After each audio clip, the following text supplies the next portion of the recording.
சொன்னால் இந்த உலகம் நம்மை வெறுக்கிறது, இந்த உலகம் நம்மை தூஷிக்கிறது, இந்த உலகம் நம்மை நிந்திக்கிறது என்று சொன்னால் நிச்சயமாகவே நாம் தேவனால் ஏற்றுக்கொள்ளப்பட்டவர்கள், நாம் தேவனால் தெரிந்து கொள்ளப்பட்டவர்கள், நாம் தேவனால் உபயோகப்பட போகிறவர்கள் என்பதை நாம் நன்றாக நம்முடைய வாழ்க்கையில புரிந்து கொள்ள வேண்டும்.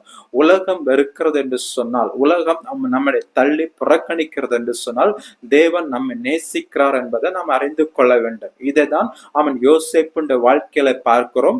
யோசேப்புடைய வாழ்க்கையில அவனுடைய சொந்த சகோதரர்கள் எல்லாரும் அவனை வெறுத்தார்கள். ஆனால் அந்த 3வது வசனத்திலே பார்க்கும்போது தன்னுடைய தகப்பன் எல்லா குமாரர்களும் யோசேப்பை அதிகமாக நேசித்தான் என்று சொல்லி பார்க்கிறோம். பாருங்கள், ஒரு தந்தை யாக்கோபு, தந்தையாக யாக்கோபு இந்த யோசேப்பை அதிகமாக நேசிக்கிறதையும் அவருடைய சகோதரர்கள் எல்லாரும் இந்த யோசேப்பை வெறுக்கிறதையும் இந்த இடத்துல நாம் பார்க்க